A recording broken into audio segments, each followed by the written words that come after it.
Let's check here. First thing I'm going to do is, I can't share this screen unfortunately. I think this one does a sync on green output, so even if I put this through my little scalar capture-y thingy, it's not going to look too good. Monitors, monitors, monitors.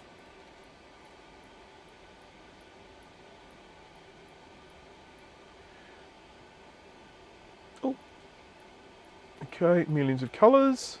So we've got a decent display card here, and that it'll allow me to show millions of colors, so that's nice. It's only going to give me a 640 by 480 resolution. It's not going to give anything else because this adapter I've got in here at the moment makes the card think it's a 640 by 480 display, so it's not going to offer me any other resolutions.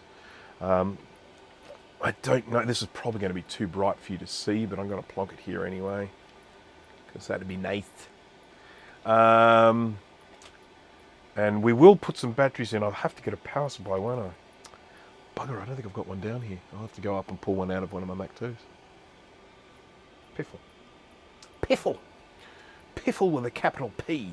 So let's just run Snooper and we'll check these things because I do need to test this using the startup circuit. Oh wow. You can tell that this one hasn't got the drivers for the display. How slow was that redraw? This one, I believe, is actually an accelerated display, but you need to have the interwear drivers in there. So let's have a look now at logic tests.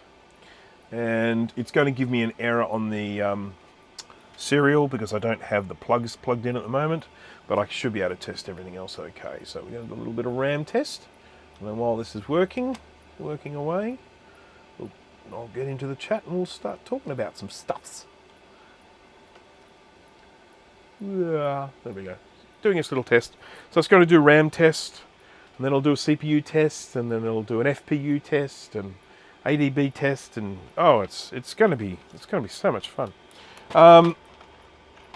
Geez, I just pressed the power button. Don't do that. Found a 4x3 LCD at Goodwill for $10 a few years back.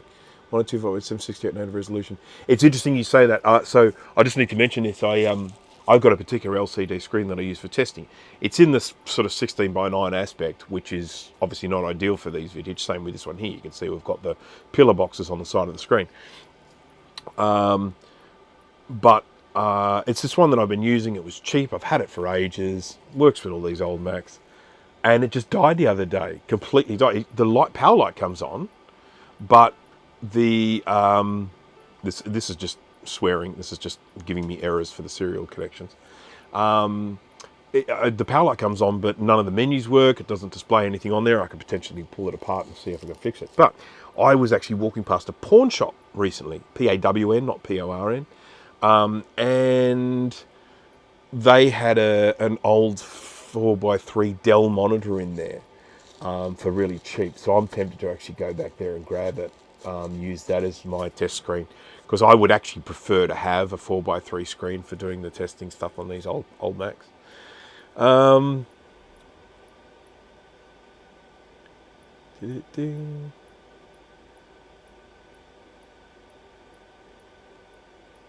I just should mention, this is something that I really should have mentioned right off the bat. I did this ultrasonic cleaner video just recently, and I've been getting lots and lots of views and lots of comments and lots of subscriptions from it. And I just want to mention to anyone, if they watch that, if they have any questions after watching that video, if anyone has any questions about the ultrasonic cleaner, please feel free to ask them in the chat. I'm always happy to answer them if anyone has any questions.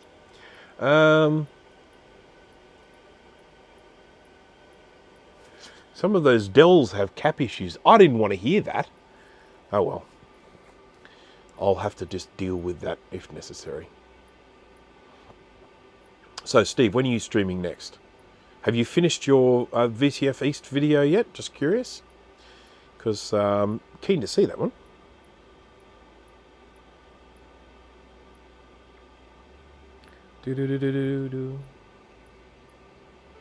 Okay, well we've gone through one complete loop here, and the only failure we've had is on the serial connections because I don't have the little loopback plugs in there. I mean, I've got the loopback plugs up there, but not down here. So this is, to me, is working quite well. I mean, this is the corner of the board that I'm wiggling at the moment. You can't see my hand because it's not in camera. But this is the part of the board where Kai was wiggling where it had problems. And to be honest, it seems pretty stable to me now. I'm giving that a good old wiggle. Wiggle, wiggle, wiggle. These are a 6-layer board too, I think, by the way. So you got a layer on top, layer on the bottom, and then 4 layers in between. I think you have ground and a power, ground and a VCC, and then there are 2 data layers in there, I'm pretty sure. Hopefully by the weekend. It is the weekend. I'm in the future. I want it ready for my weekend. Okay, well that's good. That is good. Had interviews all day today. I hope that is going well. But yes, I would also like to see a live stream from you. I know you've been streaming quite a little bit lately when you've been working on your 840AV. But we need to see another happy stream. Your last 840AV stream, it was full of disappointment. We need some happiness. So let's just go in and stop the little loopies. Stop. It's nice the way it recognises the board and shows a little picture of it. Another nice thing that's the old Snooper has, some people may not be aware of this. If you go up to, I think it's the info menu, there is a... Is it the info? No? Where is it? Maybe it's in the older version of Snooper, because there's a version 1 of Snooper. Help? Maybe? Help? There we go. If you go to help, you've got error codes and sad Mac codes. So when you are... No, done. When you are in a situation where you might get a system bomb under System 7 or whatever, and it just comes up with some unknown number, within the help menu there is actually, you can find out what the error code is. So we can go here, and there's a list of all the different error codes for the Mac. You can't really see it very well, but... unimplemented trap. Does everyone know that one? That's one of my favourite vintage errors.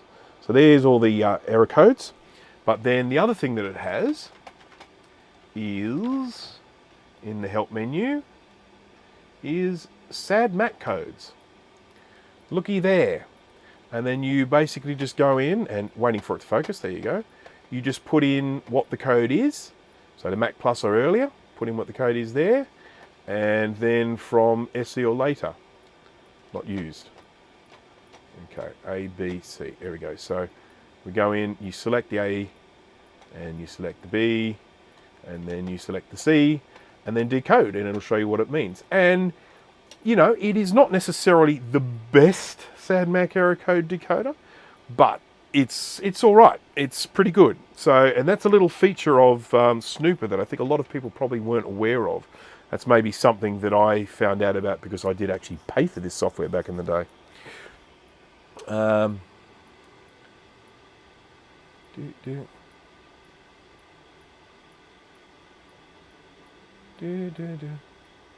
if I'm there to watch. Yes, well, I'll have to see how I go. So one of the things that I'm actually doing today is I'm erecting some shelves in my storage unit so that I've got place to put some more of my vintage computers, because they are kind of taking over the house a little bit. Right, so let us move on to the next thing. So I'm going to shut this down, and I'm going to have to, unfortunately, just pause the stream for a moment. So I'll put the little back soon thingy on, because I want to get an actual power supply, proper power supply, so we can test the soft boot circuit. So we'll have to put some batteries in, and we'll have to test that out, and we'll see how it goes. Because obviously, when I shut it down now, it comes up and it says it's now safe to switch off your computer, because it does not have the soft boot kind of working at the moment.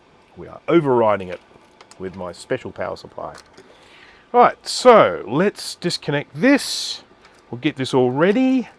But I have to confess, it seems to be working quite reliably at the moment. I am going to do some more fiddling with it, but I am feeling pretty good about how it's all, you know, I mean, I'll probably bend the board around a little bit more, but it seems to be holding together quite well. So let's just put that keyboard down here. Well, and let's drop the mouse. This is my favorite mouse, by the way. I'm going to show you this one.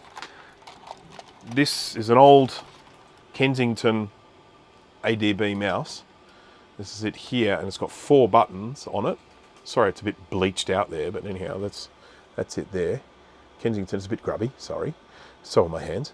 And you can program, with this Kensington software, you could program little shortcuts and stuff with these buttons. So you could have 1 button, 2 button, 3 button, 4 button, and then it was chordic as well. So you could get a different thing from pressing the 2 front ones down or pressing the 2 back ones down. So you had 6 different programmable buttons on this mouse. And this was just my favorite thing. I had them all programmed to do all sorts of things, and just brilliant. This was the mouse. This is the one that I used to use. Loved it. Right. Okay. So going to do my little back soon thing. So I apologise to everyone who's watching who might be like, what? Particularly if you just got here and then I'm about to disappear. I won't be gone for long. Just going to grab a power supply. I've got to open the Mac 2 up to get it out, so I might have one out of the case. I'll check. So I could be a couple of minutes doing that, but I won't be long. I will be back soon. Talk amongst yourselves. In the meantime, what I everyone to think about, because we'll start discussing this when I get back. Everyone have a little think about this. I would like everyone's opinion on the worst MCU movies. That's the Marvel Universe. I want the worst Marvel movies that have come out. I'd like people's opinions on what they think are the worst. And I also would like people to think about what they consider to be some of the worst casting in the Marvel Universe. So we're moving into the movie question, the movie trivia now, or the movie topics. So I want everyone to have a little bit of a think about what they think of the worst Marvel movies and the worst piece of casting of someone in a Marvel movie. Okay, so I will be back in a couple of minutes' time.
Okie dokie.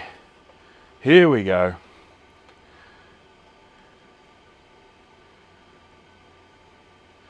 I'm just going to go back and have a look at the chat here. Oh, by the way, I don't think I have said hello to Nick Lopez. So hello, Nick Lopez. Okay. Haven't really seen a lot of Marvel movies. That's fine. Marvel movies, obviously, from Sony's perspective, is a way for them to just print money, because they all tend to do fairly well. Hulk, before they really started, you talk about the one with, what's his name in it, that didn't come back and do the Hulk again? Or are you talking about the Eric Banner Hulk, the very first one? That one, because that one was pretty bad. I didn't mind the one with the guy's name who I can't remember. The guy who is in Fight Club. That guy.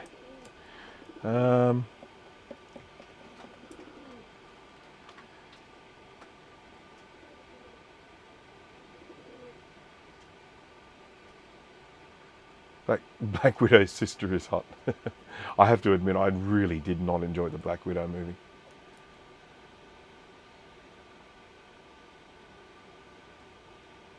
Okay, I'm back. So comments are allowed to pep up now. Did we lose many? Oh, we're still sitting on 42 viewers, so that's not too bad. This is the power supply, by the way. I came back with the power supply.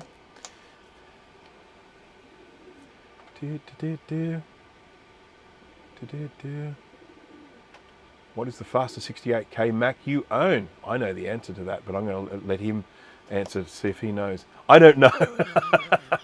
I thought that might be the answer that was going to come. The fastest Mac that he owned is a Macintosh IIfx, the same as this. So it's actually a 2 or 2X case. I think it's a 2 case with an FX in it. So it's one where someone got it upgraded. It was an option at the time to go and get these, get the old Mac 2 or 2X upgraded to a 2FX, because it's exactly the same board layout.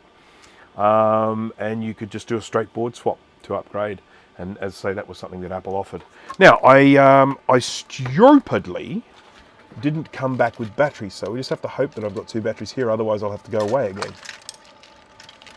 I might have some in another computer here.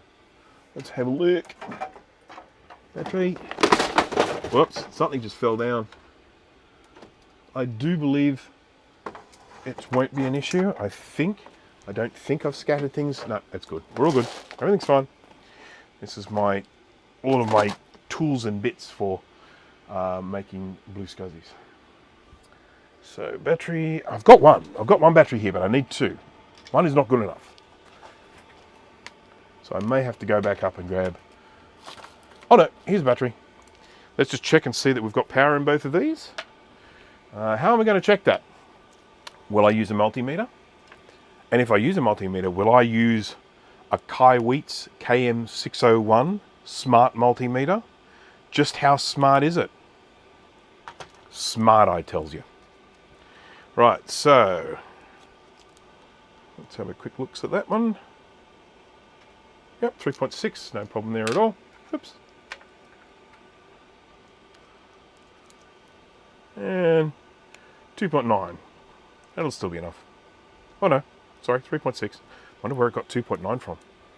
I must have touched something else weird. Right, so that is all we need. 2 batteries here. Now, the thing that does worry me, I think Kai has fallen asleep. And I blame myself for that. He was saying something about this battery needing to be put in at an angle, and that bothers me, because there's no way you should need to be putting a battery in at an angle. So anyhow, I'm going to put the battery in, and I'm going to put that battery in, and then we're going to connect up this power supply, thusly connected, and then, as I mentioned before, I have 2 working power supplies and 3 computers. So I've got one computer that has no power supply in it. That's just how I got it. But that computer that had no power supply in it, what it did have in it was a Radius Rocket 68040 new bus card. And so I was kind of like, well, I can live without a power supply if I get that Radius Rocket. I could probably buy 10 power supplies for the price of one of those Radius Rockets these days. Right, so we're going to plug this into what someone informed me recently is no longer 240, is now 230 of Australia's finest volts. Right, and then let's test the old soft boot, shall we? So here is our power button here. So just one single press on that should make the computer start. Or if I was to press the power button on the keyboard. So the first thing I'm going to do is we'll try this button here. We got nothing. And I wonder if this is that thing that Kai was talking about with the battery having to be in at an angle. I don't know. He said B2, I think he said. But it definitely means we've got some issues with the startup circuit. Now he informs me that he took these off and checked underneath them. One of the great things about the startup circuit on these things is we have hello Luke F. He said B2 had to be in there crooked. I just don't understand that. I don't get it. It does not make sense. So we might have to have a little look at that.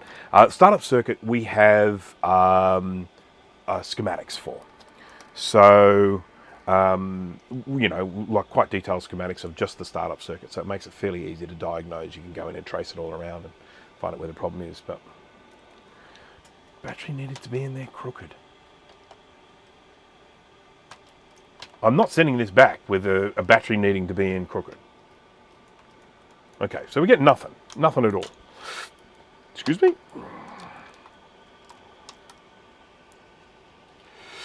Excuse me.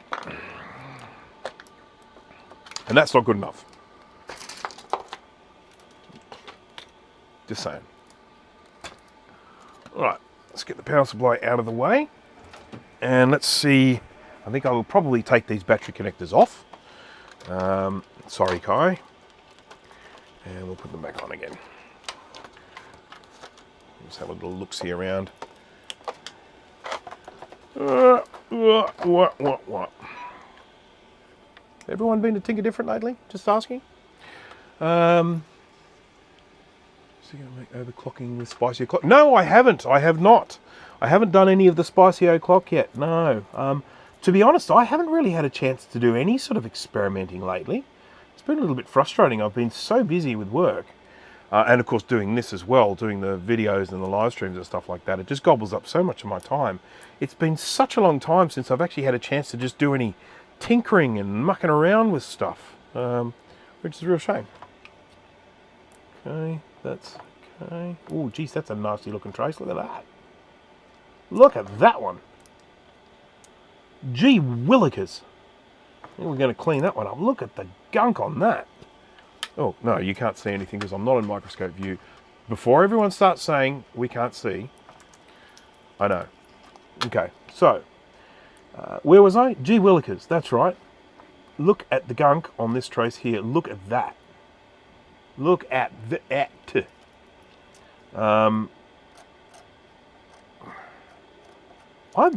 Geez, that might be making contact, but I wouldn't be at all surprised if that's got nothing.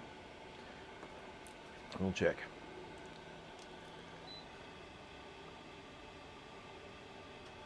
$50 megahertz 68040. Yay!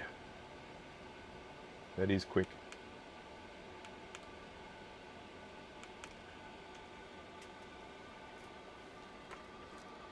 Okie dokie. I actually need to do some videos on... No, that's busted. That's gone.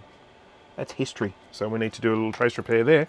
That will certainly be affecting our startup circuit because that's one end of the battery. So what was I saying? I was going to say something, and it might have even been interesting. I can neither confirm or deny.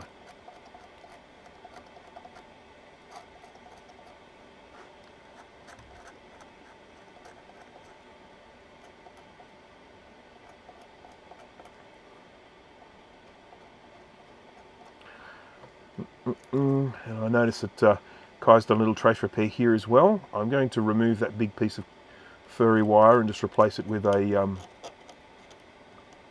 smaller piece. Because that's my thing, that's what I do.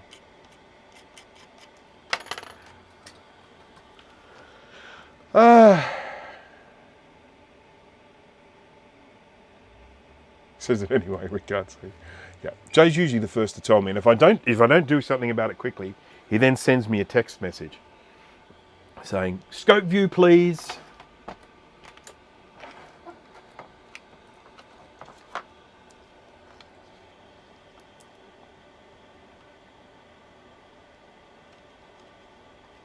Yep, that's a nice big juicy trace break there. Okay, we need our wire.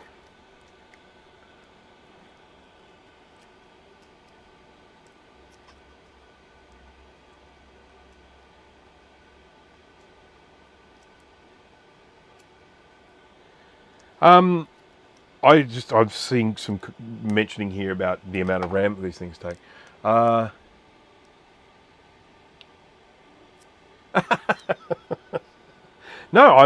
I wasn't making you sound like an asshole. I was merely pointing out that you are watching very carefully to make sure that the viewers are having the best possible experience when they watch my live streams.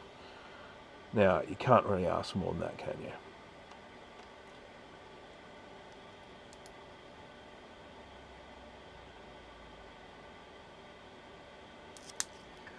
Okay. Whenever I'm doing these sorts of trace repairs, I usually try and get one little bit stuck on, and then that makes it easier to do the next bit, and then I come back and clean up that first one.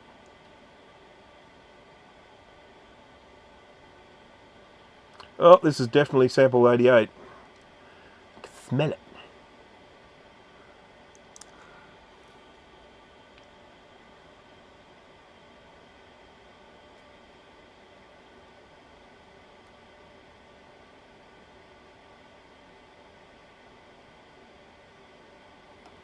All of these little trace repairs will get coated with UV mask when I'm finished, just to protect them from the elements and protect them from being bumped. We want to make sure that when we do these sorts of repairs that they're going to last. I did a video on trace repair. People may have watched it, they may not have. I don't really mind either way. If you have watched it and you enjoyed it, thank you.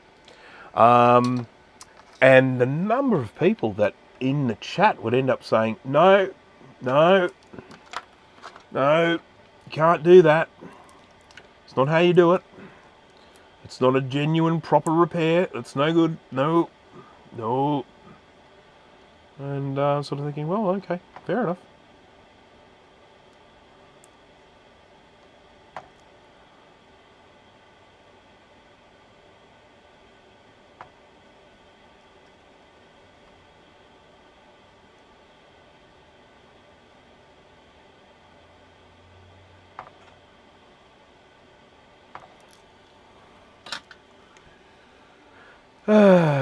It's compatible with the LC475, 575. Okay, I've got the 475, so I can do that. 630 I have. I've even actually got a spare 630 board, so I could always spicy one board and not spicy the other, couldn't I?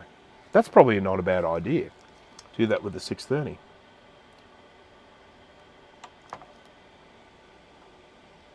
Spicy. Just mentioning once again, this is a really, really good time to be into vintage computer collecting, other than the fact that the prices are going a little bit mental. But the stuff that is being discovered, invented, recreated is just wonderful. I mean, I'm just overjoyed when I see some of these projects come out. Like, for instance, there's one which I'm hoping to test very soon. I haven't heard from him in a little while, where someone has replicated and improved upon the original Micron Exceed for the SE30. So, you know, we're talking about anyone who's not aware of that, Micron made an upgrade available for the SE30 in the day. I don't think it was cheap.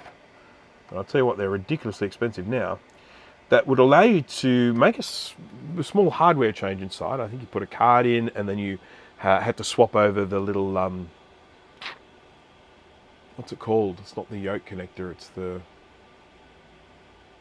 I can't remember the word for it, but the little board sitting on the back of the CRT. and you would basically replace that board, and it would give an SE30 16 shades of grey on that little CRT. And it's like, oh, wowzers. I mean, pointless, but wowzers. Now, this has been improved upon, and there is a product coming out soon. I don't know how available it's going to be, but I believe I have reserved myself one that will actually give 256 shades of grey on an SE30 CRT. And I am just hanging out for this thing. It means, of course, that I'll have to give up on the networking of my SE30 because I've got a network card in there, and I'll have to use that slot for the display card. But I'll probably just get myself a RAR SCSI, which gives you the ability to do what do you call it? Do networking through SCSI. Yeah, I want it to. Long done with retro collecting.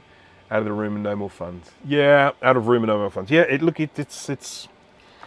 is a constant problem. You know, it's funny. The funny thing is that I did some retro collecting when I was younger, and then I sort of stopped doing it.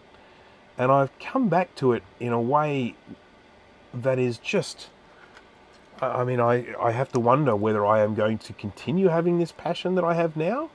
Is it short-lived? I don't know.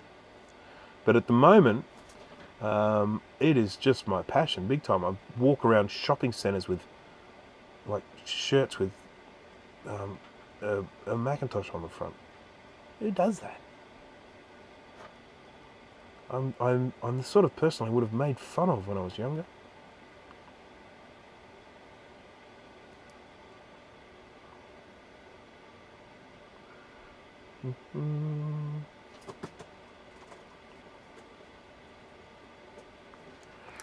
Haha, sucked in.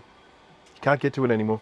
I put a box in the way of the pigeons and the chicken food, so they can't get to it anymore. And I think that pigeon there just realised that.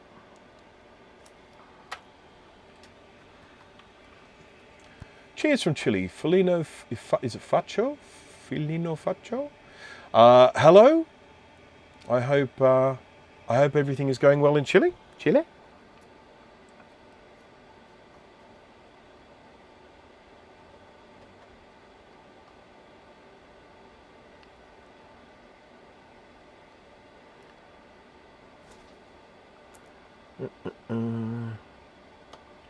I'm an Australian, so when we pronounce things, we generally make a mess of it. We've been working for the last 200 and some years trying to destroy the English language. And we've done a pretty good job of it.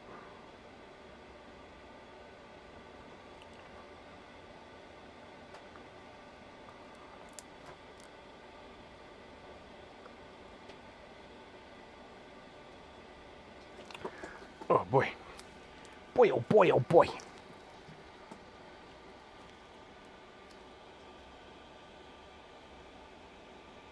Vintage tube equipment. One thing that I do not collect are CRTs. I don't have the space. I have an eMac, just one. I have an iMac, just one.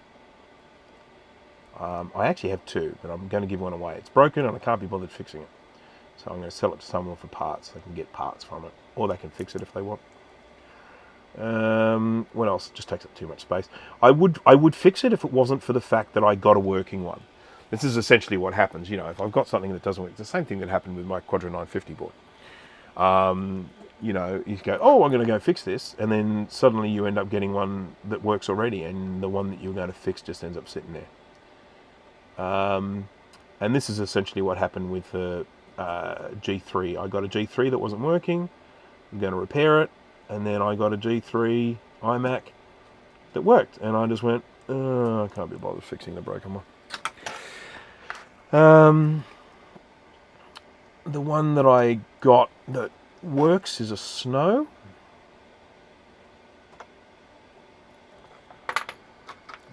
And so it looks very similar to the iMac in that they're both white. I have obviously the compact Macs with CRTs in them, but they're a little bit smaller. And I have a 12-inch and a 13-inch, 12-inch and two 13-inch original Apple displays. And that is the extent. I don't repair CRTs. There are a couple of reasons for that. First of all, CRT repair is a kind of a specialist area.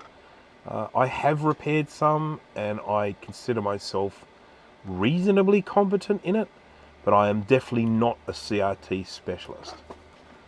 Okay, well that trace repair looks pretty good. I'm just going to put a little bit of flux around this region here and just clean it up a little bit with some WICK.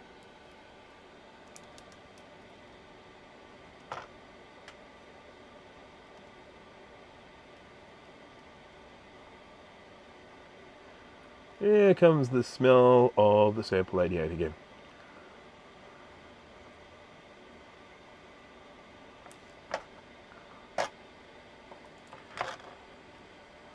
I'm going.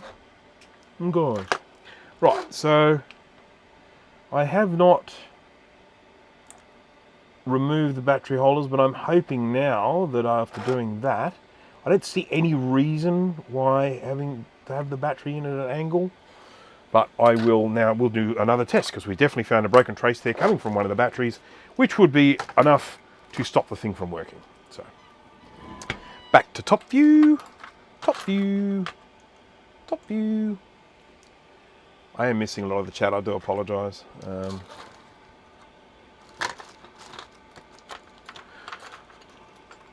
Don't be hating on me. Where'd I put the batteries? Anyone? Anyone remember where I put the batteries? Here they are. Now, if it doesn't work this time, I'll probably crack out the old schematic and we'll do some proper checking. Okay. I won't plug all the display card in yet. We'll just see if it starts up.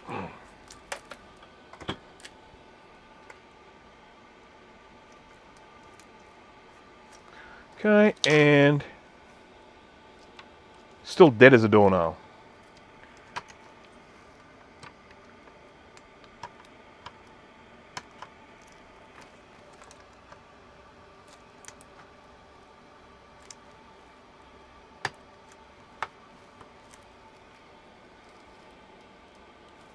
Try it with the keyboard, shall we? Shall we? There's the keyboard. Because it could just be in the switch. Works with the keyboard, so we've got some work to do here on the switch. So, okay, well we know that that side of it is good, so I'm going to unplug him now. What we did want to do, we want to connect up some video, we want to connect up some SCSI, and it makes it very easy to diagnose what the problem is now, knowing that it starts with the keyboard, but it does not start with the power button. It just means that there's a trace damaged around here coming from the power button. Easy, easy peasy Japanesey. Australia has a normal AC signal. The range is quite large depending on where in the country you are. Yeah, I get 230 something here, around about that. Yeah, no, we're definitely not 220. We're 230.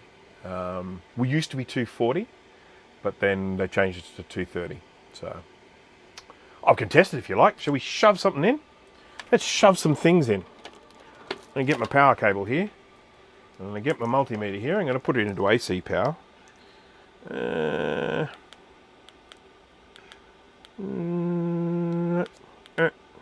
Okay, DC, select AC. There we go, AC, and we'll even be able to see what frequency it is. Won't that be fun? So the little top one here will tell us the frequency, and the bottom one here will tell us the voltage. So here's my power cable. Let's just jam these things in here, shall we? 236.4, 50 hertz. 236.8. Pretty close to 240. So it is a fancy multimeter, isn't it? It's a Qwertee KM601. Links in the description if you want to buy one. Yeah. So anyhow, there we are. We're hovering around about 237 So someone told me recently that they've changed the voltage here from 240 to 230. It's closer to 240 than it is to 230. So, all right, you know. And I'll show you this. How cool is this? When you go here to, let's go, so there's a temperature in here at the moment. It's in Celsius, of course, 19.7 degrees C. I like the fact that it tells me the ambient room temperature. I can see, you know, comfort levels while I'm working. All right, so we're going to plug this in. We've got SCSI, we've got keyboard, all plugged in. We've got a mouse. We've got a display here, little tiny one. Sorry that it's so small.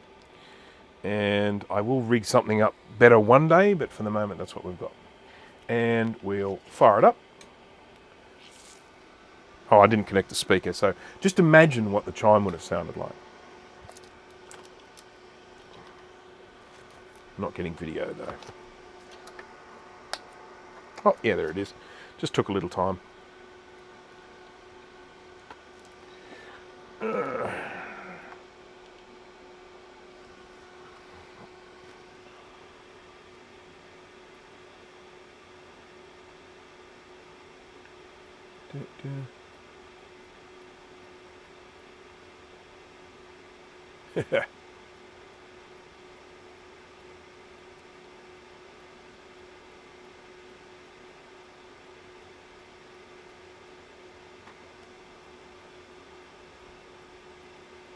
Okay, so we've got this here.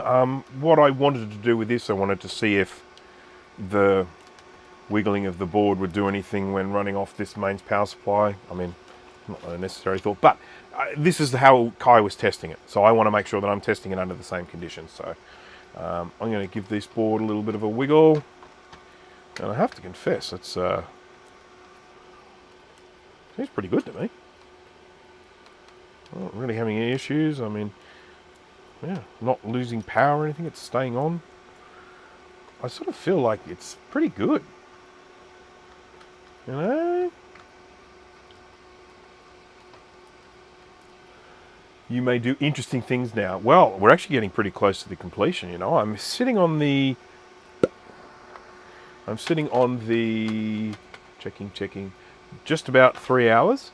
What we have to do is we need to get this power button working up in the corner here. That button doesn't work. So we're going to have a look at that next. And I am probably going to do the prudent thing, based on my past experiences, of replacing this little capacitor here with a nice kind of over voltage, probably surface mount electrolytic. Well, I think it's possibly even a, what do you call those things? Polymer hybrid caps, so it's not going to leak in the future. Just because this did blow up on me once, so I figure if there's really no harm in putting a slightly higher rating cap on that spot. So switch him off now. I can do that the conventional way. What if I press the power button? No, it didn't work. They did that later on. Special, so special, shut down. There we go. Off she goes. So we just got to find out why that switch isn't working. We'll do some switch magic. And but we know the circuit itself is working, because if it wasn't, we wouldn't be able to switch it on with the keyboard.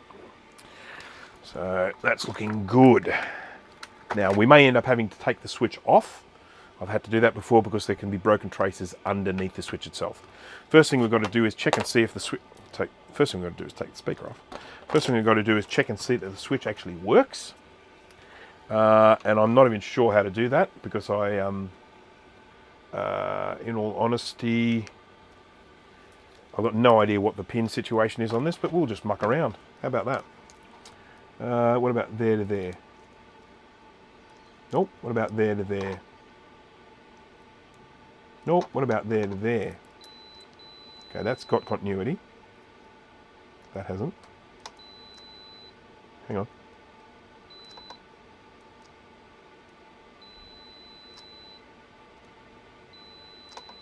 Okay. Switch works. So let's have a look on this side of the board first. Look at some of these traces coming down from the power switch, see if they're getting all uglies. Oh, thank you very much for putting that up there, Jay. Just a reminder to people that I do maintain the Recapamac website.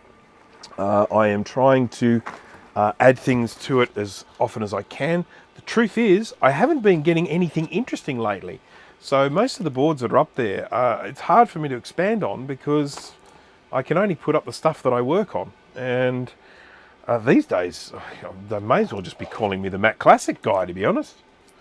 Right, so following these traces, yeah, it's a bit ugly, but there, okay.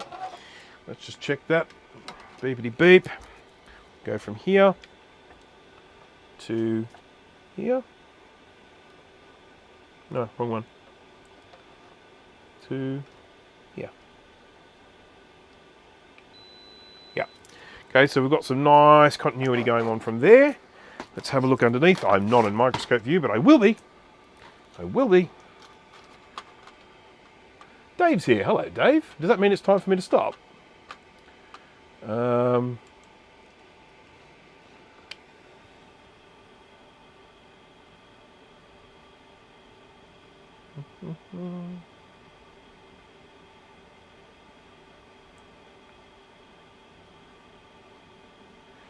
Yeah, so anyhow, just obviously following up from what I was saying before about the Recapamac website, I only have what I have, you know. I can't, you know, it's like, for instance, I think, there's one, I think like the 2FX only got added recently because, was it 2FX or the 2X? No one had ever sent me one before. It was like, well, you got to send me one. So I'm going to take the switch off, just look and see what the traces look like underneath it, because there are some traces that come out from underneath there. So we're just going to whip this guy off. Whip we go. And get myself some trusty WICK. Oh god, these boards are so stupidly large. Stupid! Not as bad as a Quadra 950, but bloody close.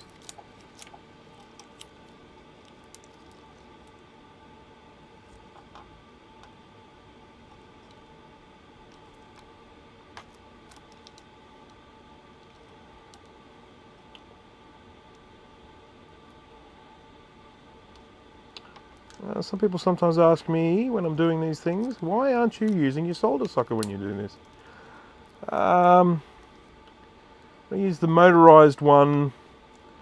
I don't think it will work particularly well with these pins. These are great big fat pins shoved down these holes. I'm not sure how well it will go.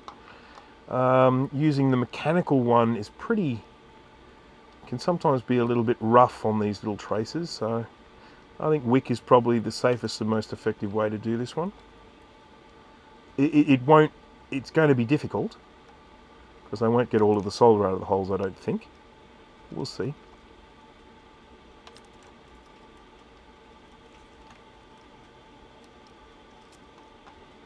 Oh, I think we're out of focus.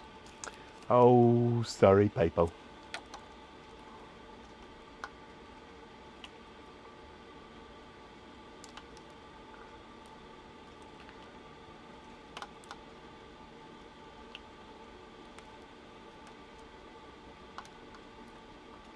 Come out of the hole. Come on, solder. Hang out with some other solder. Oi. Alrighty. Alright. I'm gonna ouch, ouch, ouch, ouch, ouch, ouch, ouch. Sorry, that was hot. I'm just gonna hit this with a little bit of hot air from the other side, and then I'll hopefully just be able to lift it off.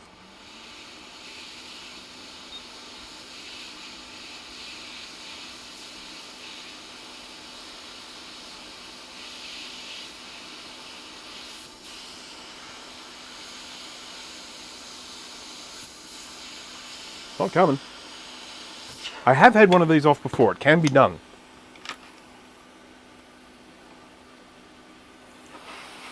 Sorry for the stupid view.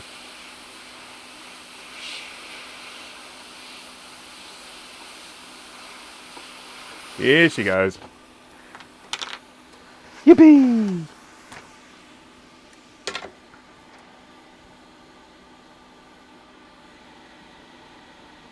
Cool. Let's have a look here. Trace doesn't look too bad at a glance. Oh, that one does. Look at that one. Juicy. So juicy. Geek with social skills. Hello, I don't think I said hello to you today. Hot plate to warm the board and solder to make it easy to remove PDFs and U-bus connectors. Now, what I'm going to do when I finish this, I'm going to demonstrate it. Now, the reason why I'm leaving it till last is because this thing, this hot plate, uses so much power that it might actually blow a fuse and stop the stream from working. So I'll leave it to the very end and I'll say goodbyes to people and everything like that. And then we'll do it. We'll try to do it. So the story to this is that I got this hot plate. It runs on 110 volts. I have modified it to run on 240 volts, but I haven't modified it quite enough. It uses 2,700 watts when it's heating. And that's more than anything should use. So 2,400 should be the limit for anything here. So in my conversion from 110 to 240 volts, there's clearly something that I didn't do right. So, or didn't do at all. But it does work. Yes, it does.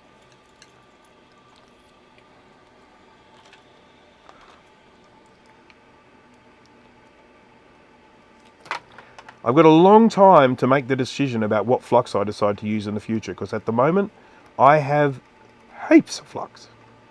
So there's definitely a trace break there. There's no way that that's making continuity. So I'm pretty confident that once we repair this trace, we will have the power button working as well. And at that point, we can step away and say, darn it, we've done a good job today. I will fire up the ultrasonic cleaner. I'll heat it up. It's not something that I can really run while I'm live streaming. I've really got to clean up some of these other traces as well. Some of that blackening. But sorry,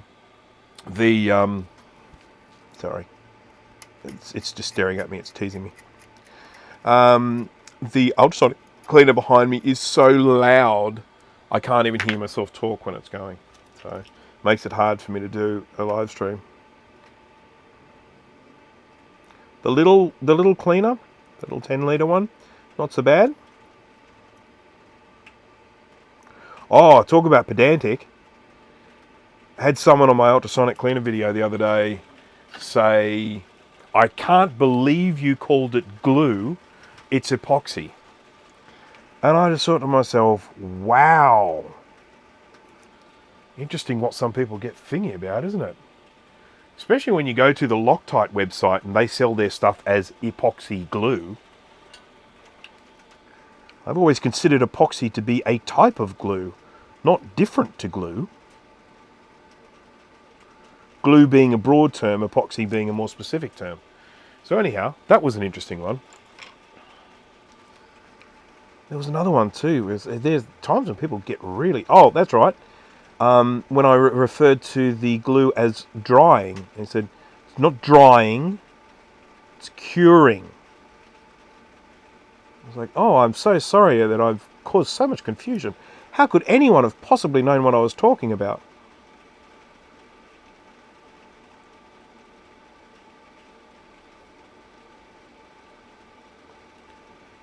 It's funny the way people go to all the effort of replying in a way like that. You sort of think, haven't you got anything better to do? I've certainly got better things to do than read that. I am having a real shocker with this one. I'm at a bad angle.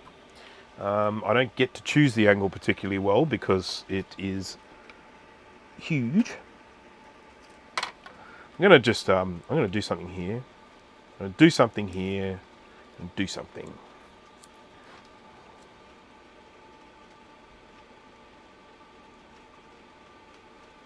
Just want to put the wire through the hole, and then I'm going to come at it from this side.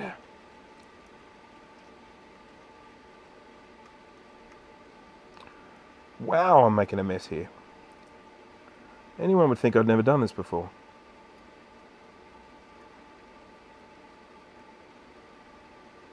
Maybe I haven't. Maybe I'm an imposter.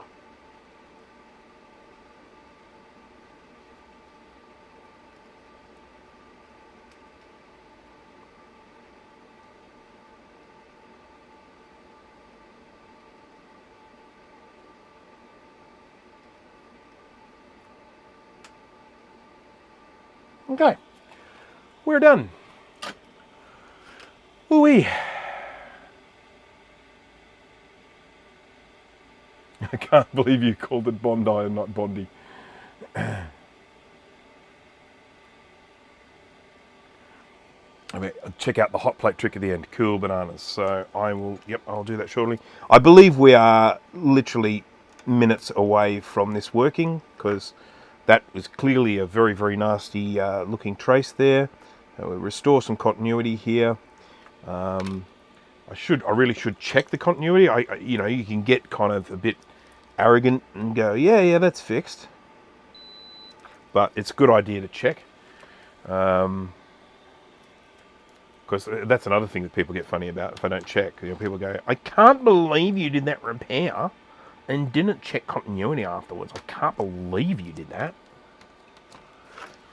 And the truth is, I probably should, so maybe we'll let them have that one. Okay. I'm not going to bother with the microscope for this one. Oh, I'm going to have to, because I haven't got my big glasses here.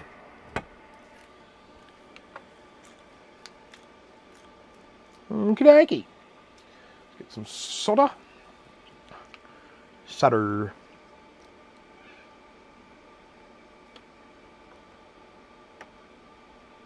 Make sure he's flush.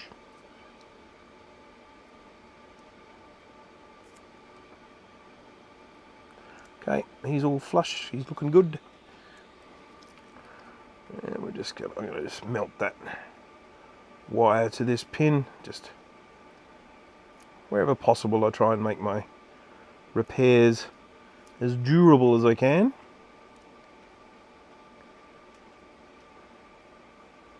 I had this overwhelming desire to make a joke about sticking components on with Captain tape, but I thought, no, I won't do that, because I might cause offence for someone. So I don't want to offend anyone. I think poor Steve's been through enough lately. Highs and lows.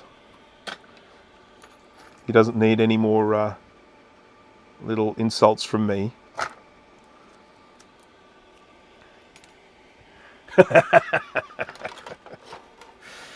Oh dear, oh dear, oh dear, oh dear. Okay, so I think that's pretty good. I could go around testing more, but to be honest, I think that's it. I think that's going to be the problem fixed. So we'll just do a quick little test. If it doesn't work, then we've got to keep hunting down. But I'm feeling like that one's going to do it.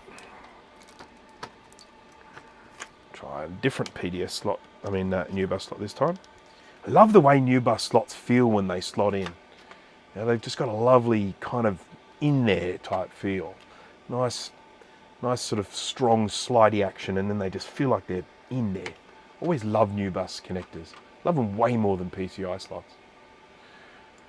Okay. It's a shame Apple was the only company that did them. Let's get Mr. Qwertee out of the way.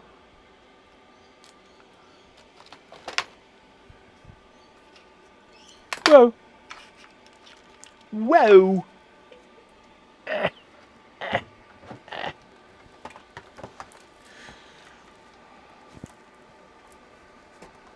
All right. We've got a power supply. We've got our electricity plugged in. We've got a screen connected to display card. Powered on. I've got a keyboard connected. Let's try the power switch, shall we? And oh, piffle. It's still not working. It's got to be up here. Has to be up here. That goes through there. That's got to be it there. Oh, it worked that time. Maybe that we need a little bit of deoxide in that switch, eh? Yeah, okay. I think we need a little bit of deoxide in that switch. I think the switch is, I think that's fine. I think the switch is just a little bit, so. Yeah. Okay, so I've got to clean that switch up. That's okay. I've even got a spare one if needed, but that seems to be okay. Oh, I just have a quick look at something. Bear with me. Bear with. Stand up, try not to flash.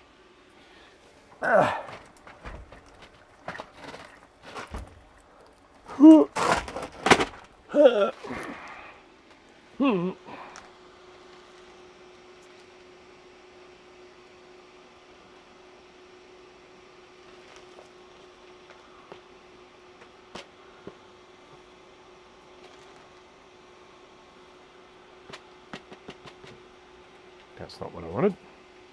That's not what I wanted at all. Where are they? Possibly with my Amiga. Let's have a look in there. I've got caps for Amigas here. This might give me what I need. 4735. Oh, I've got none left. Okay, so we won't be doing that then.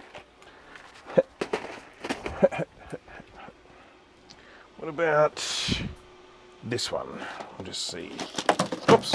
I'm just checking to see if I have something. If I don't have it, we'll move on.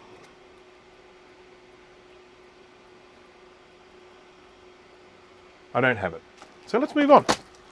All right, so I didn't plug in the SCSI, but that's okay. We've already tested that a gazillion times. So I'm going to try and clean out this, you know, probably spray a little bit of stuff in there, try and get that one so that he's a little bit better off. But we know the startup circuit works. It's just that switch is a little bit dodgy. So we can start it with the keyboard and the switch now, so that's great. It seems to be working consistently. I'm going to do further tests with this. I'm going to probably put it in a case, because when Kai was testing, he was testing it in a case. So I'll put it in a case and see how it goes. I'm going to ultrasonically clean it. Probably clean up a few more of those blackened spotty traces. But I did promise that I would fire up the heaty thingy, and we'll try and get a PDS connector off, not from this one. We'll take one off a Classic or something like that. I'll pull up one of my donor boards and we'll use that. There we go. Right, that can go here. Now I just have to figure out how I'm going to power this thing, because I need to, oh I know, I'll connect it here. That's perfect. That's perfect, yes. Yes, yes. All right.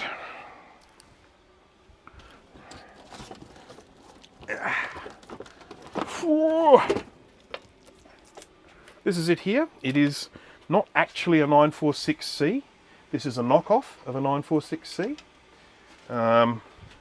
We have a look. This here, we've got a little control panel here with the, you can either set the temperature one digit or at a time, or you can just go up and down. So you can press the star button to select which digit and go up and down, or you just press the button to go up and go down. I really wish my soldering iron worked like that. It had a sticker on the back saying it was 230 volts, and then it had it 110 volts stuck on top of it. So after I converted it, I took it off. So that's that. Let's find the board we're going to massacre. Work with. Okay. There's one. What are you? What are you? Oh, no, you're nice. You look like a LC630, I think. And you actually look to be in really good condition. I'm pretty sure this is the one that I've got given by Charlie. Shout out to Charlie for that one. I should also shout out to Charlie. This one looks really good. It just hasn't got a sound chip on it, needs recapping. Not going to do anything to that one. He looks very healthy. Shout out to Charlie, who has got hold of a SideQuest drive for me, PLI. I didn't get to see what the capacity was, but he picked up a lot of things and he said, do you want this? And I'm like, yes please. So thank you, Charlie. Power. So as I mentioned before, the caveat we have here is that the stream might suddenly come to an end. Now if that does happen, I will do my best to actually try and resurrect it, but I appreciate that some people might just take off. And if it does just suddenly end, it's because I've just blown a fuse, because this thing uses so much power. Now I should mention, it has never blown a fuse before, but it always could. There's always the potential for that. I'm going to turn everything else off. Turn the soldering iron off. I better check and make sure the washing machine's not going. That'll make a mess of things.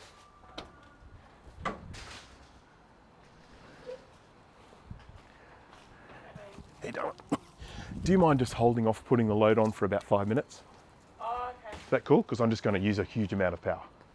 Yeah. And I don't want to blow a fuse. I won't put anything on. But there's stuff in the basket on the fridge. What's that? Clean and dry.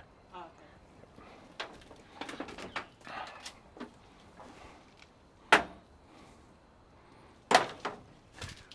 Okay. Yeah, I think we're good. I think I'm going to be able to set this up in a way whereby we don't do any horrible and heinous things.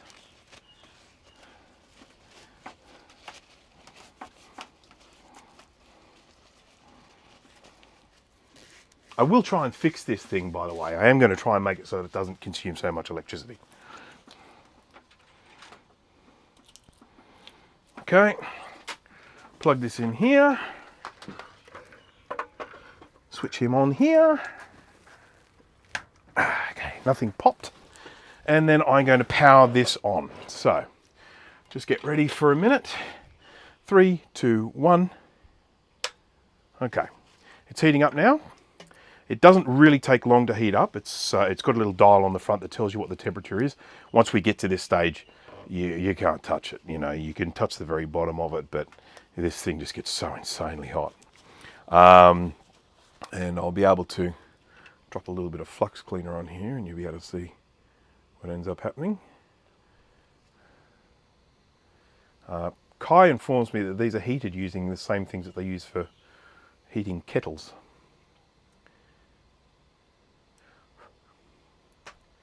Cameo from Mrs. Brankus, yes. Hi, Mrs. Brankus. She loves being called Mrs. Brankus, by the way. I should mention that. She has said to me before, I love the way they call me Mrs. Brankus. Her name is B, by the way, B-E-A. A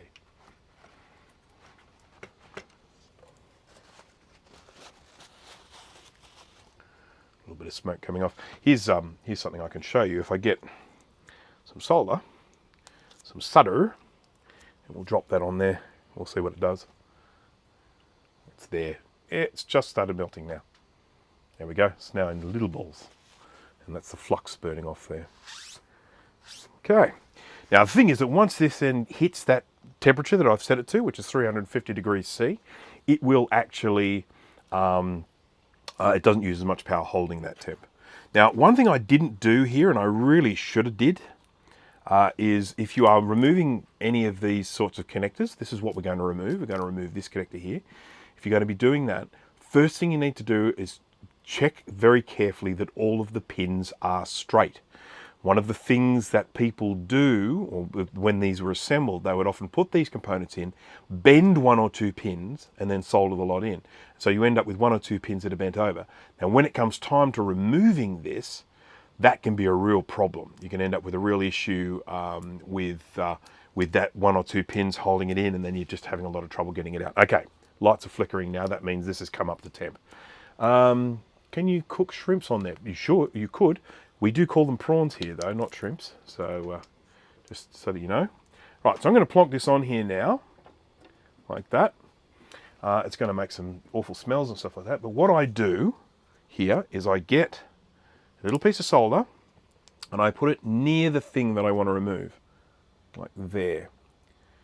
And I keep an eye on that. And once that actually starts turning into a little melted blob, I know that that solder has melted through. God, this stinks.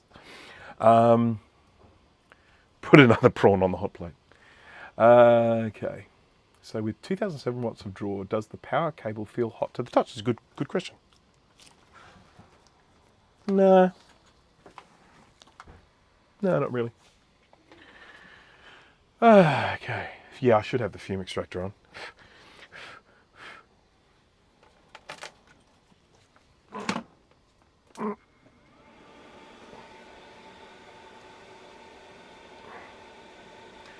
So it does take a few minutes for it to heat up. Now, one of the things that you'd be thinking is, oh, well, look, this is a plastic connector. You're about to get this thing really, really hot, and that's going to melt.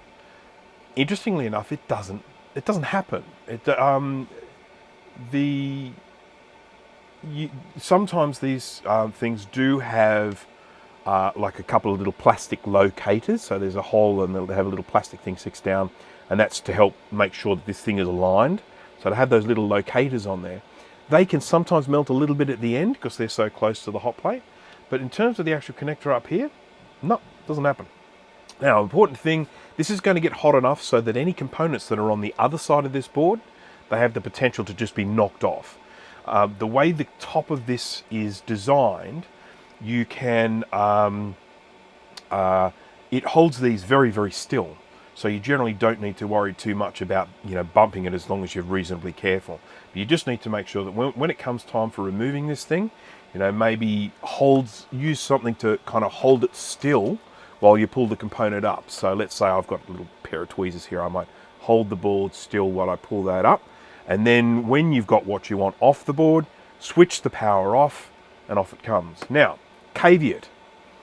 Some of the really old boards like the SE and the Mac Plus, and probably even like the Mac 2, some of those really early ones, the way they manufacture those boards slightly differently, and they do sometimes have a tendency for those boards to get damaged. They will probably still work, but if you leave it on there too long, you might actually get some bubbling on the surface. You start to actually get separation between the layers. A newer board like this, I mean, it's only new by a few years, but within that time, they obviously made advancements in manufacturing the actual printed circuit boards. A board like this, you won't have any problem with this sort of temperature. But if you are dealing with like an old SC or something like that, you might end up actually doing some damage to the board, as say getting some bubbling there. Hello, Burrow Cakes. I don't think I've said hello to Alf Torp either. Need coffee? Yeah, okay, don't worry. I'll be finishing soon. Promise. 5:21 a.m. Oh, morning. Okay, no worries. So it's actually the other side of the day. So again, just keeping an eye. This is what I'm actually looking at. This little piece of solder here. It's just right there. And I'm just watching that. That will eventually, when it gets hot enough, that will just, it'll curl up and turn up into a little blob of solder. And once we've got that, we know that all the solder is melted. You don't want to be poking and prodding a lot with these, because you run the risk of actually knocking components off. I was doing some early testing with this. Some things started falling off that I didn't want falling off. So this is what we need to do. Another thing you need to keep in mind is if you've got any tantalum capacitors on the underside, which are like these orange ones, they are likely to go a bit brown, but they will still work. So,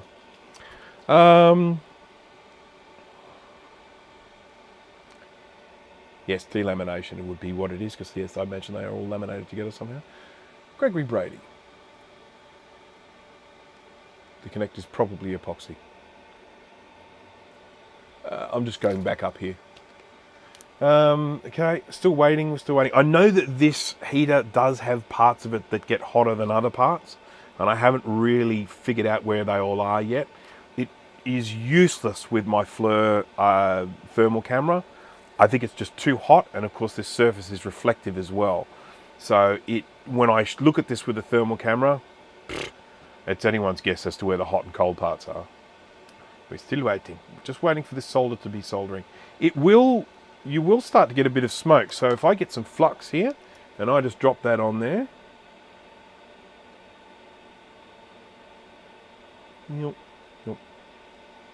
Stop coming out. Stop it. Just stop. You can see that smoking. So just in case there's anyone has any illusions about whether this thing is hot or not, you can see that smoke is actually starting to billow off there from that flux, so that flux is melting.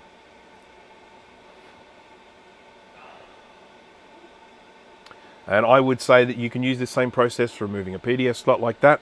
You can use it for removing a connector like this, which I have done, using removing RAM slots, removing anything through hole. You know, it does quite a good job.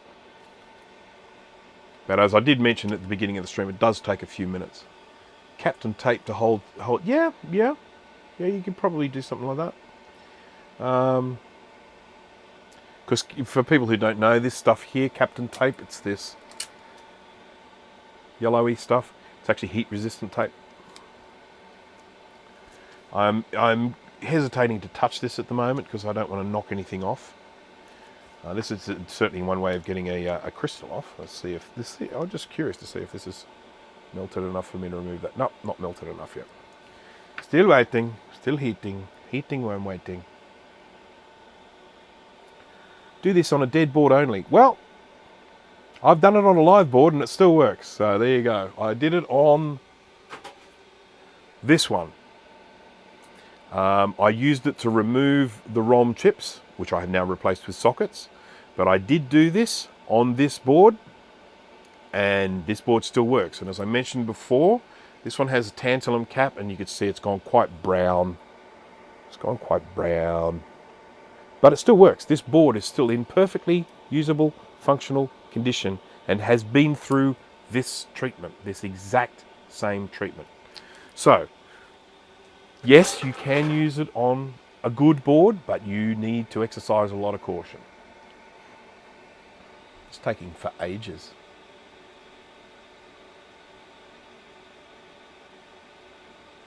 Yeah, the whole reason I got this, and I'll tell you why this came about. I did a favour for Kai, which is essentially doing a favour for me as well, because everything he creates benefits us all. He wanted to replicate the Macintosh Classic memory thingy, little memory board that you put in. Macintosh Classic comes with 1 megabyte on board, then it has a little expansion thing, and you can add 3 megabytes to take you up to a total of 4. And he wanted to replicate, he wanted to reproduce that memory card, which he has done. And I had one here, and I said, do you want me to desolder it and then trace out all the traces for you? He said, yeah, that would be wonderful, thank you. So it had two RAM slots on there and various other things, and I'm like, I really don't want to desolder these RAM slots. So I put it in the oven. I put the oven up to crank it up to a high temperature, a temperature high enough for solder to melt. I put the board in there. I let it heat right up, and then I was able to just pluck the things off once it got to a certain temp. But it's quite difficult because the whole board is getting hot and it's in the oven, and the moment you take it out, it starts cooling. I thought to myself, if I was able to do the same with just the heat like coming up in front of me, I reckon I could do this. And that's exactly what I did. I just went and bought one of these, and it worked. It worked really well.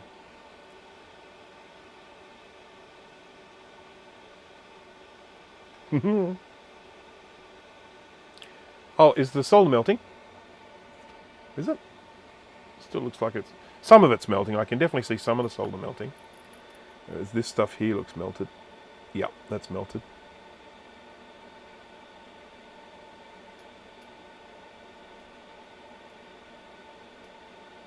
We're nearly there.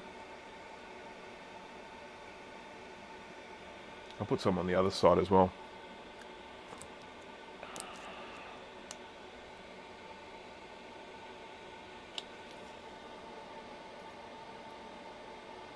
I really do think I have inadvertently picked a part of this that doesn't get as hot as other parts. Oh, look at that. There's our crystal coming out nice and easily. Hello, chicken. You're allowed to come in.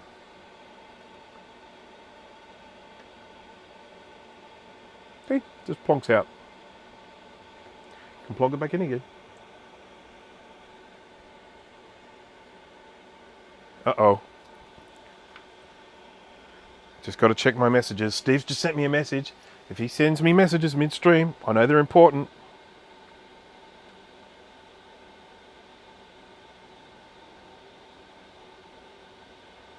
That's a good question. So Steve's just sent me a question. He probably put it in the chat as well, and I ignored it because I'm good at that. Could you put... Yeah, it's melting now. That's definitely melting. It's turning into a ball. Could you put aluminium or aluminum foil underneath things that you didn't want to heat up? I think you definitely could. I don't know how well it would work, how much insulation it would give. I mean, because it would be sandwiched in between it, the foil could end up just getting it as hot as everything else. But yeah, I mean, it'd certainly be worth a try. I'm going to hold this board still.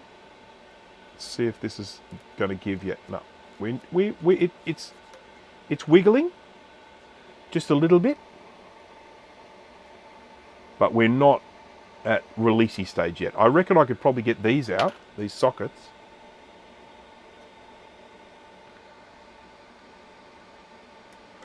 Yeah, all the heat's on this side.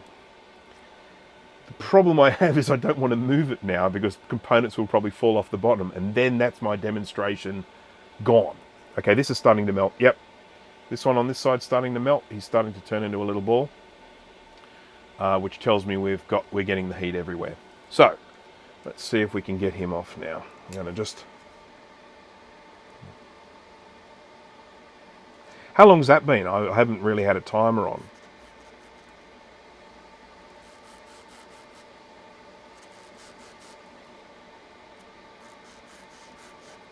Now, I mentioned before about looking for bent pins. I didn't do it.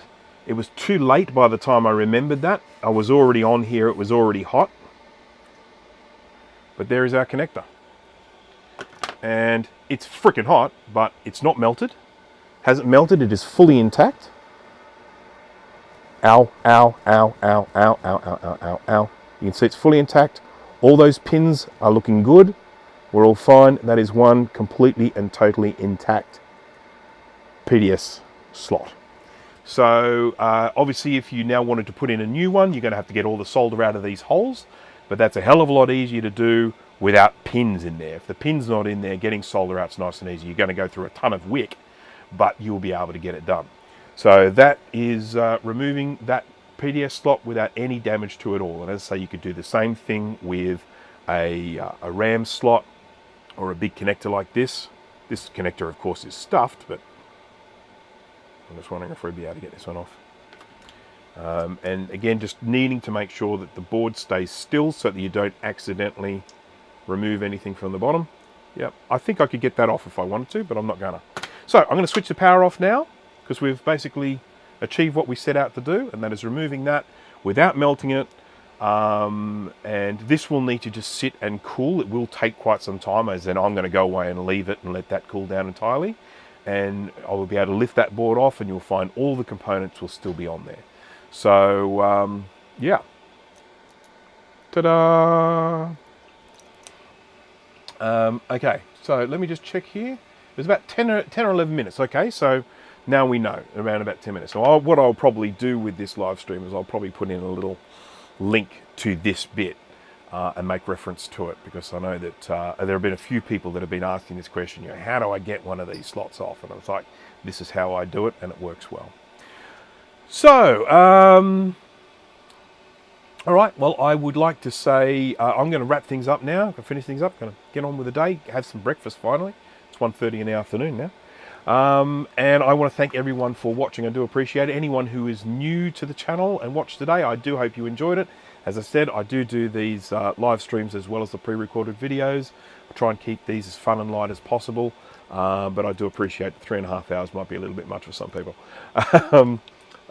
Please check your email after this stream at your convenience. We will see. Maybe I will. Maybe I won't. Yeah, I probably will. So, okay, no worries. And so, yep. So big thank you to everyone for watching. Thank you for all of the chat, the content, keeping me company while I did this stuff. We had some success today. I think I'm feeling pretty good about this TWEEZERS. And I will hopefully see you at the next live stream. So let me just find the button.